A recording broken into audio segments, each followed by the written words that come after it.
Hello everyone, welcome to the coverage of Electronica Productronica India 2025 with ELE Times. Today we have with us Mr. Vijay Bolloju, who is Director R&D with iVP Semiconductor. Let's talk with him and understand how India's R&D capabilities are playing out.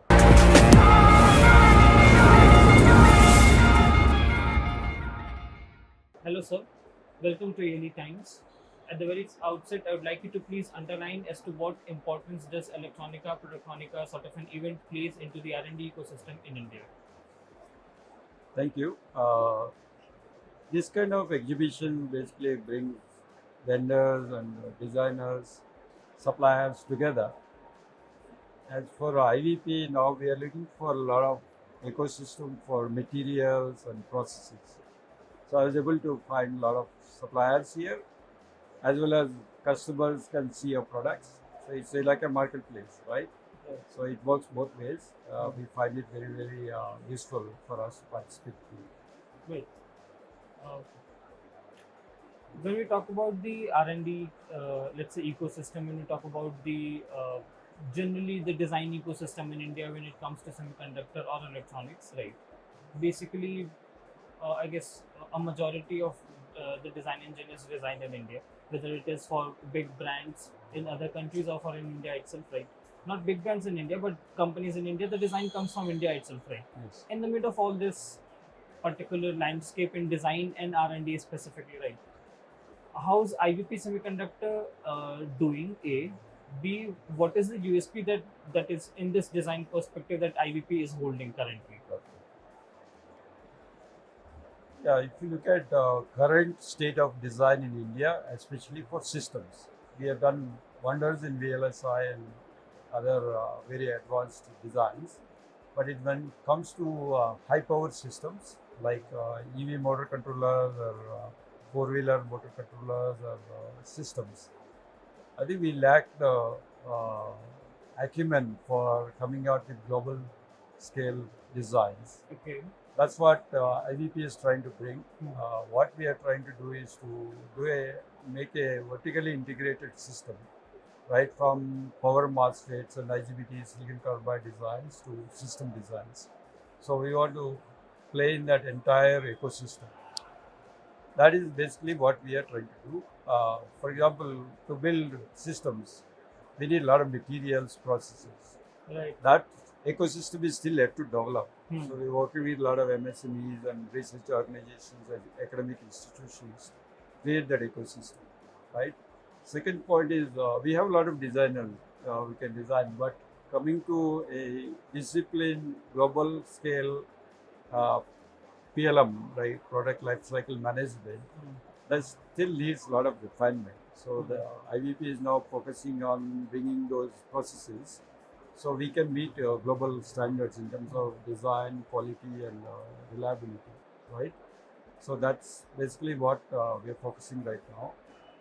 As far as design talent, we are working with a lot of academic institutions Right. who engage early so that we can identify potential candidates with passion to do power design or RF design. So we are onboarding them and training them. That's how we're creating our own ecosystem. That's how we are contributing to the workforce and developing Correct, its talent. correct. Moving further, we see across the sectors, right? All the professions are witnessing a particular change in terms of the technology that is entering into various fields, right? When computer came, many people got unemployed, but new sectors emerged, right? New jobs emerged, new technology emerged. Same is with AI, same is with other technology like automation, etc. stuff around it, right? Same is with, let's say, when even when the term technology comes into the very aspect of R&D, right? And the term technology itself, we know, understand as how dynamic it is, right? How do you see the R&D sector evolving over a period of time, right? Yes. And how do you look at the prospect of the very same over the coming 5 to 7 years? See, there's in the last 5 years, a lot of changes happened in the technology sector, and also we are seeing a lot of changes coming. From the devices point of view, we have now wide band gap materials, right, to design the power electronic systems like silicon carbide, gallium nitride. Now, diamond, sapphire devices also is in the pipeline. Right. So that's going to change the entire way we design the systems, right? In terms of systems also, there are a lot of changes coming. For example, data centers are moving from 48 volts to 1000 volts architecture. That means everything in the data center needs to be redesigned. Right. Yes, Right. With quantum, it has Correct. it has correct. to be. Right. So, telecom sector will follow suit. There also uses 48 volts. Using very low voltages, the currents become very, very high. The losses become very high, right? So that again, we need to redesign everything. Right. Even in four-wheeler automotive, the 12 volts architecture will move to 48 volt. So again, the entire ecosystem needs to gear up to design all the systems to 48 volts. So one end we are seeing technology in terms of devices changing rapidly. Other end we are seeing systems being upgraded to higher voltages and higher efficiency norms. So it is creating a big vortex of demand for technology, right? India is at the forefront of these designs, especially iVP. We are focusing on these kind of changes. So the advantage of Indian design ecosystem is we are a gigant nation. Okay. Anything that West can design, we can design at maybe a fraction of the cost, Okay. right? So I think that will be the full actual value of Indian design ecosystem. So it's right? more economical as compared to other parts of the Economical world. or reuse things or repurpose things, right? That is what is Indian DNA is. Right. I think we will bring that to the table. The reinvention that we do generally in terms correct. of, let's say, its particular prospects. Exactly. Like frugal innovation, you Right. can say. Frugal in innovation, English. yeah, true. Right. To R&D capabilities when it comes to design, when it comes to electronics, how do you see India's role evolving over a span of time? Let's say, gradually we are setting up, let's say, OSATs in India, fabs in India, right? Beyond that, we had design talent here in India for a very long time, right? We have been designing it for across the world. We had the design talent, right? But how do you see the global impact today, right? And let's say coming down the line, when we have the OSATs here, when we have the fabs here, how do you see it then? An entire perspective as to how this design ecosystem is shaping itself in the emergence of this particular market, in the emergence of this particular factories and OSATs and various stuff. But they will become viable if there is enough demand, because yeah. they're all very high capital intensive, high volume geared production systems. Yeah, that's the deciding point. The Correct. demand is the deciding point, Correct. right? So when we are new players in the market, Right. immediately we will not get global demand, because they will wait and watch and see how we mature in the process, right? So key is to have India first attitude across the ecosystem. If something is made in India, I will use it. I will not focus on cost factor, at least for 5 years, 7 years down the line, right? So that will generate a lot of demand within the country. We import a lot of products, right? So at least we can start substituting those imports with Indian-made products. Indian-made products, right? They may be 5%, 10% costlier than what is imported. But you take a stance as a company, I will use India first. This is how it is done in China, it is done in Japan. That's how they grew, right? So you create that local demand, then the cost parity will come. Once cost parity comes, we can even support global demands. This is, I think, what is needed to make all these investments viable. You already mentioned about various sectors ranging from ICT to coming down to EVs, automotive sector stuff. Like when it comes to today's scenario itself, right? Where do you see the India's R&D capability the most, right? Including as to the entire R&D ecosystem, the India holds, right? Where do you see the most of it playing its full role, full potential? Beyond that, how means A is that part about it. Second is the part about when it comes to global scale, when it comes to generally the contribution that we held at global scale. Do you see a shift there, or is it going all well? Yeah, I think definitely I see the shift from people being cynical to optimistic. Okay. All right. So we definitely have the capability to do global scale designs, right? But we have to prove domestically first. There is a saying in the industry that if it works in India, it will work everywhere, right? Right. So we make it work for India, and then right? Then you can beat any global For example, you take a two-wheeler design, right? Right. The kind of roads we have, the kind of weather we have, the kind of ridership we have, Oh. you won't see anywhere in the West. Right. If True. that survives, I guess we have got an array of weather, array of roads, array of technology, array of people, even in that term, the usage terms, right? driving patterns, Driving pattern, they're all distinct across the world, across the country, So right? if you make it work In India, in a cost-sensitive manner, yes. I think you can export that to anywhere. It will meet any global standards. For example, you see outside we put our products in a fish tank, running it for last 2 days, right? That is simulates the EV going in a flood waters, right? So it will survive, right? So I think we have a very important role to play in global R&D. I think we have the capabilities. We just need to channel it and make it a priority. Right. That's what the government is doing. So the approach is needed, approach is missing. Correct. A redefined approach is needed. Correct. In order to streamline things properly. Correct. So government is doing through DLI, PLI and all those chip startups and all this stuff, right? Yeah. There's a lot of programs. Yeah. It's just that founders and MSMEs needs to focus on bringing quality products to market, right?